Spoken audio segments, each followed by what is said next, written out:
Coming up in Fionnuala-Jane's music room. Is this playing your cello the wrong way?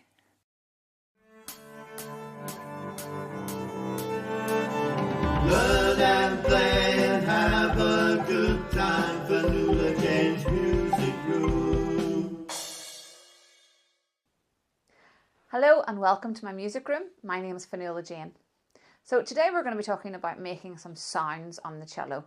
The cello is traditionally one of the members of the string family that you would find in an orchestra. So you would have the violins, the violas, the cellos and the double basses.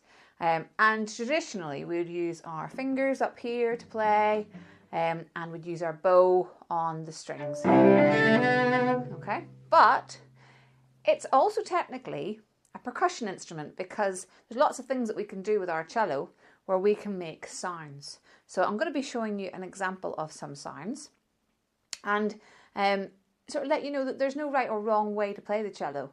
There's the traditional way, which we'll obviously learn in our lessons, but don't let anybody say, oh, you shouldn't play your bow there. I think so long as you're not going to damage the cello and you're not going to damage the wood or the varnish that you've got on your instrument, then you can play anywhere and you can make some really interesting sounds. So for example, we normally play in this gap between our fingerboard and our bridge, just here with our bow. But what would happen if we played on the other side of the bridge? So if I lift my cello up a little bit, I'm going to just raise the spike up. What kind of sound would it create if I played down here?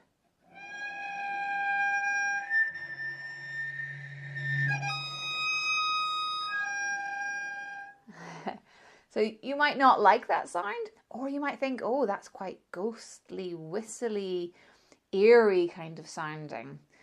Equally, we've got this body of our cello, which because it's hollow, it makes a really good knocking sound when we knock on it or bang on it. Just be careful of any jewellery you've got on that doesn't bang on your cello.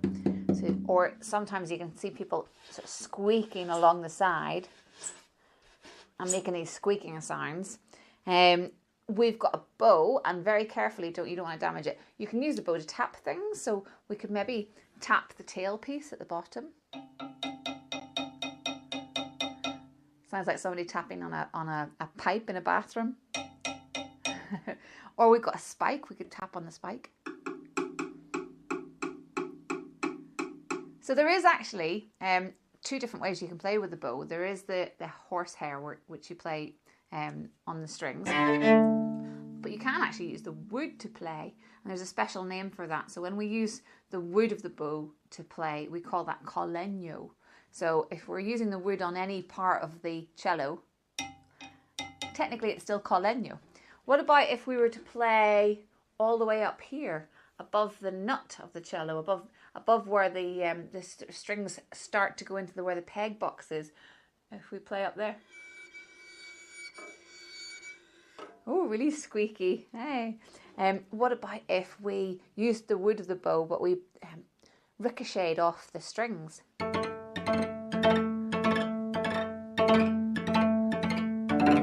Oh, it sounds like teeth chattering. And we could use the hair of the bow and go really squeak and really fast movements on the strings. Ooh, do you know, it's given me a really good idea. Halloween's coming up, and maybe I'm going to use my cello to create an eerie, spooky Halloween story. I've got a house full of small children, and they might really enjoy hearing a spooky story using all the sounds that I have on my cello. Maybe that's something that you could have a go at too. Use your cello as a percussion instrument. Maybe try and find 5 sounds and create a story. It doesn't have to be a scary story. It's just that Halloween's coming up, and so it makes sense to have a scary story for Halloween, but maybe it could be a happy story. So have a think about trying to create a very short story and just incorporate some of these sounds into it. So watch this space, and I might do that by the end of the week.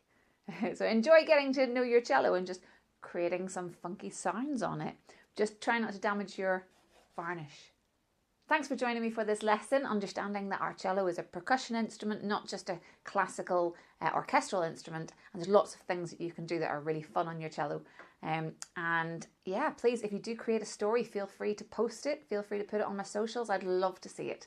And I hope to see you in the next lesson. Thanks for tuning in.